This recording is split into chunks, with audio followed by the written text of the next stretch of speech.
Probably your first thought when I tell you that I'm going to impeach Owen Jones is um, you've learned a lot from him. He's done a great job on Gaza. What do you actually know about him? He's new to your travels in media space. Well, I know a few things about him. I know he's British. I know he's gay. I know he cares a lot and understands Gaza. He has a silver tongue. But the most important thing I understand about Owen Jones is that it's 2024. He has used the expression inability to express. But what he's guilty of is an unwillingness to discuss. Now, the British can't exactly say that what they're dealing with is rocket science because Jeff in Media keeps prompting that the letter sent to me by Gail Burstyn, whose look-alike appears on Fripp's album from 1979, were easy to understand. They keep prompting me easy. They're playing a war game for control of history. I can't say it's rocket science because they're saying it's easy. And yet they've had 45 years and they're still unable to explain their own position.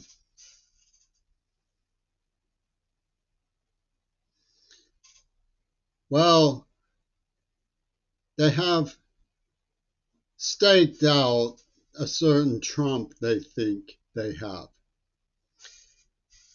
The issue for me, since I didn't know or understand anything about the script that John Schulman and his Confederates stashed on my home for the British to reclaim in a staged and phony discovery of found art that they themselves had written, which is my allegation. Their refutation of that is that I could have saved John Lennon, and their proof that I wasn't actually pursuing evidence about a Venus flytrap operation on Mount Desert Island clocked to the AIDS attack by Will Zell-Brum, who is their man. In the name of Leslie Katz, who is their Jewish femme fatale, to promote James Casper, who tortured me.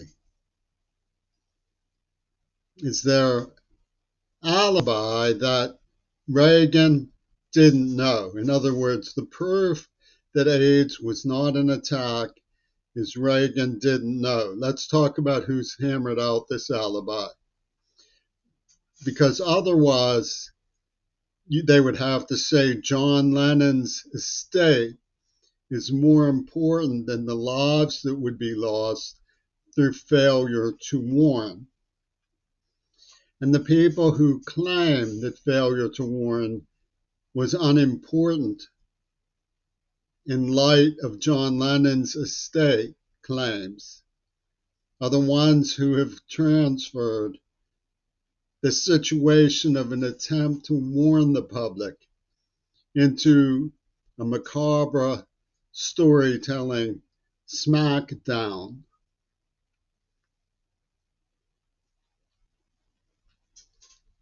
So, we're not supposed to wonder why Owen Jones took down Double Illusion blog, which shows Diamond Gaulis outside the World Trade Centers with a stiletto at the scene of Cliff Robertson's flying above the World Trade Centers on 9/11.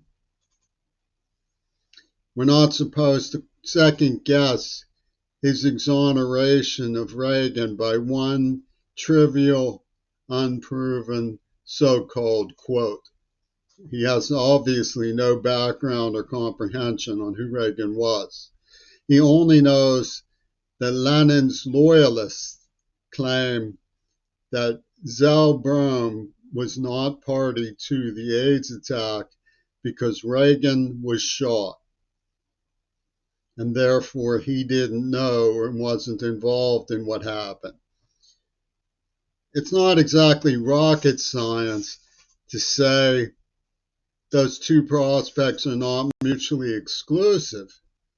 That Reagan may not have known, but Zell Brom was in on the operation. The problem there is, it's the one thing that I agree with about the British. Zell Brom did know, and so did Reagan, which means Reagan wasn't really shot. It was an alibi construct from the master of Hollywood. Now, you might fault me. You might say, why don't I work with Reagan? Well, we know who's doing this.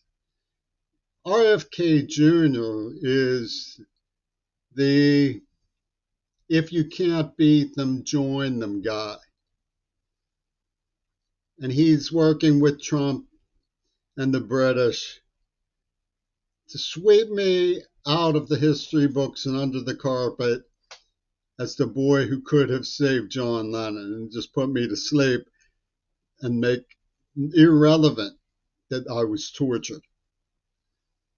Make irrelevant that I believed, as they do at the time, that they claimed to have discovered the letters, and that it was only after I learned what was motivating their fiasco that I woke up.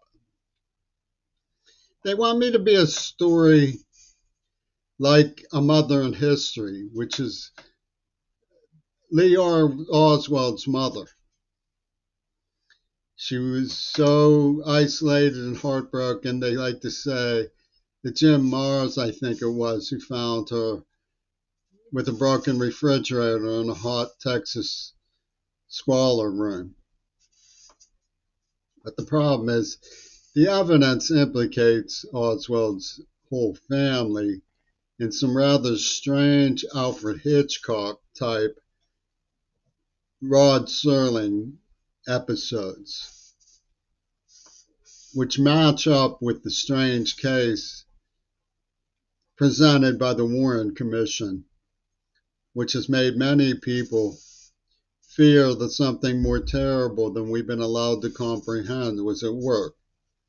Those people are certainly right. But Owen Jones is like a Trekkie. You know what a Trekkie is? A Trekkie is someone who likes Star Trek and would like to get into a storytelling macabre smackdown rather than pursue the logically obvious truth that it wasn't easy. The situation is still virtually rocket science, something they can't dare to let on because, as poachers, they're blaming a traumatized, brutalized, deaf child. Geffen media is the link between Yusu Andur and Nosferatu, or Netanyahu as he goes by. That means essentially that Owen Jones is a front operation for the very people who are destroying Gaza. And this sort of dilemma, during that dilemma, prisoner's dilemma, is something that an Attica State Prison psychiatrist would just love, as Bernard Wattenmaker, who poisoned me, actually was. So, what could they have done? We should pass over what they did for a moment and look at what they could have done, because I was innocent of wrongdoing. There were extenuating circumstances. I'm deaf. I was a battered child. I loved them.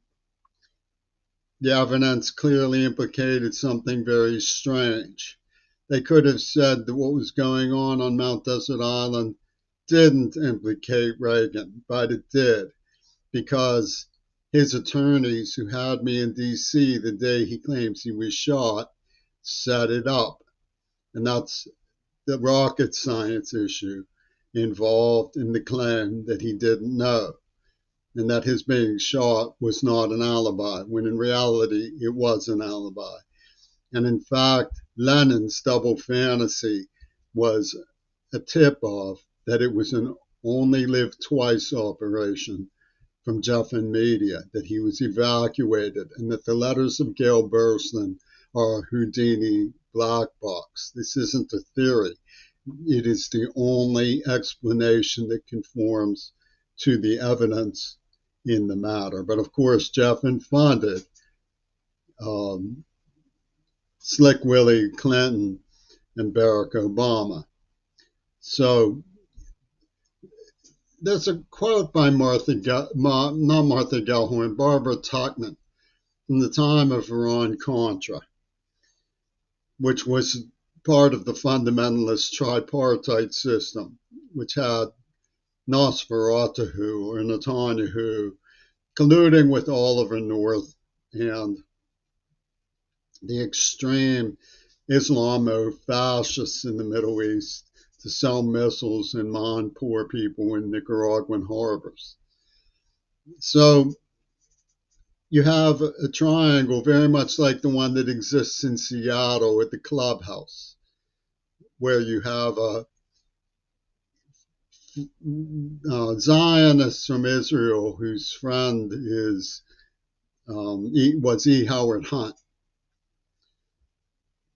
And they're defending the Zionists in the Postal Service who were ripping off the museums with John Schulman, and defending the claim that the British make from Paul McCartney and David Geffen that a penny would violate the sensibilities of the queers who were in charge as umpires, the Trump queers, the Texas queers working with Maduri Goto, who can be likened to Hamas, because Hamas not only brutalized the supernova rave and cared nothing about the civilians, they cared nothing about the civilians in Gaza.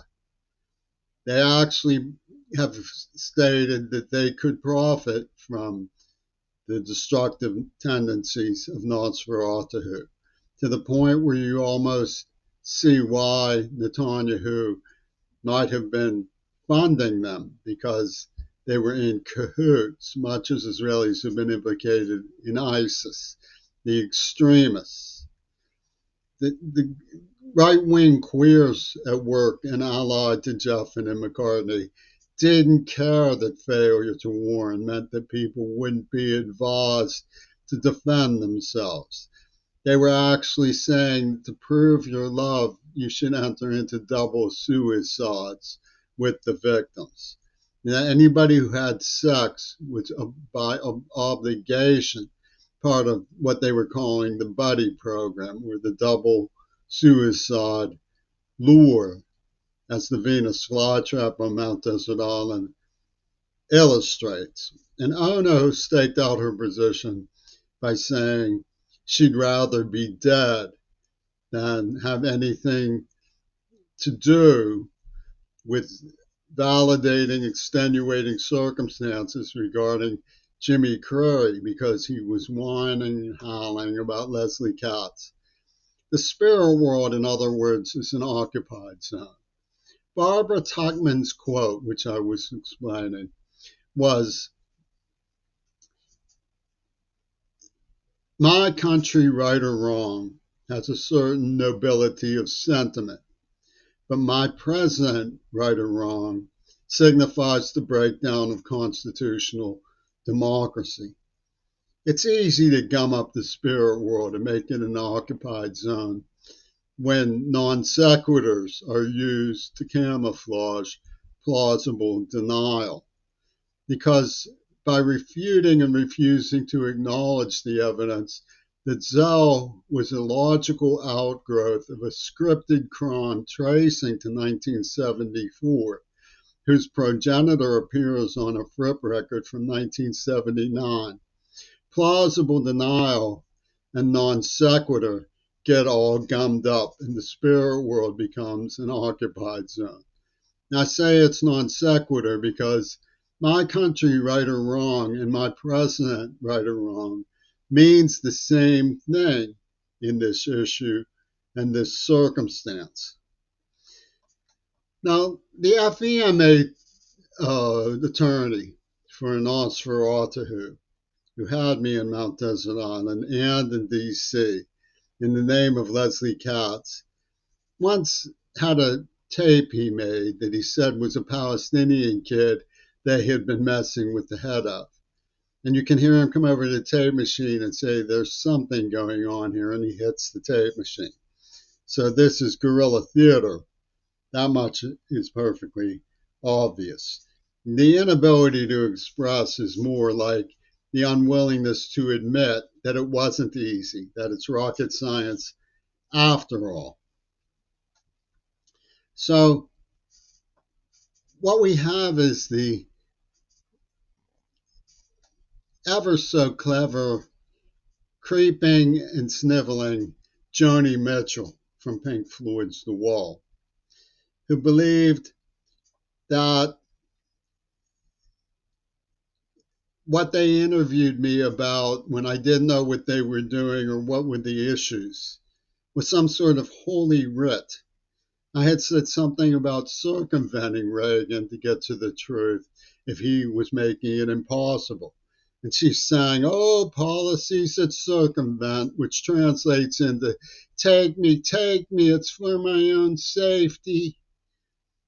So interfering with the licky chops was what she meant by non-circumvention, or attempts to circumvent, because at the time, the idea of helping the third world in Africa was very high on my public agenda at the University of Pittsburgh. I was trying to form a coalition for addressing those issues, and the NAACP smashed that idea in favor of promoting Miles Kirshner, John Schulman, Leslie Katz, and behind the scenes, Donald Trump.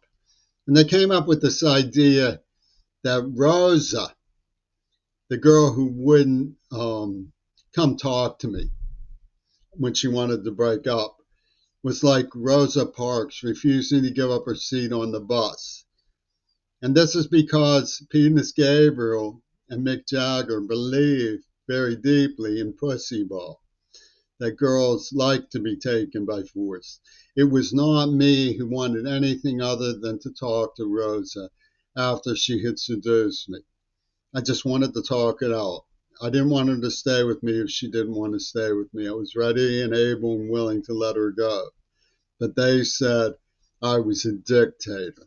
You see those slanders, and what they were protecting were the people who put a neuroplasm in me and made me into an object of satire and sexual abuse through attack prostitution, through lies, through celebrity seduction. So we know what Hillary Clinton really stands for, and they tend to see the evidence for these issues all in isolation. So they don't allow for any kind of context. So they can get away with doing anything but might really help. For example, Donahue appears on my father's obituary with the Green Party in a reference to injecting people, just as my appeal to divest from South Africa has an allusion to Mount Desert Island before they pulled that. Don, Ono, and the Donahue are whodunit symbol in Donahue. But you can only verify that in context. So what do? What they do is they see it in isolation. And they see this whole incidence of money involved as necessary to promote the idea that the devil has his due by appropriating the devil and his Congress for charity. All I have requested is to be paid for my work as I am due. I am due to be paid for my work and my injuries. It's only normal conduct. They had set this up, the idea of the devil servicing the victims of their crime, of God's crime, they would say, is part of the evidence that they refuse to admit. It's part of the rocket science. Now, Tive of Sony attacked me one day. He was notorious. He introduced me to Milton Shep, the governor of Pennsylvania, when I was 10 years old. He attacked me because he was notorious for telling lies. He didn't have to tell lies. He seemed to just like to tell lies. He would tell big ones. He's a powerful man. He's vice president of Sony or something, but he would tell lies. He was a Zionist, and he would tell lies because he felt that telling lies sort of validated him. He would say things like to me, like, why don't you just die? He really did not like me. He was not out to help America. He was part of a crowd of people who were Zionists in Highland Park in Pittsburgh. Well,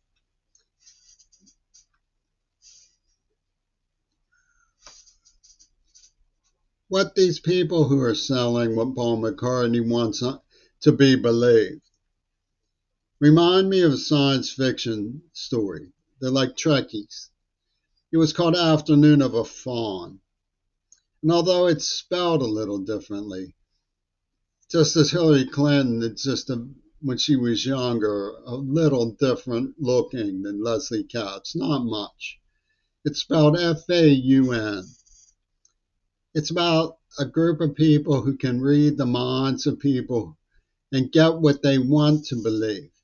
And they take the form of people who are lost to them, who they loved most. And when asked to explain, how did you know about this person who I love most, and take their form, they say, I fawned it. It means reading your mind.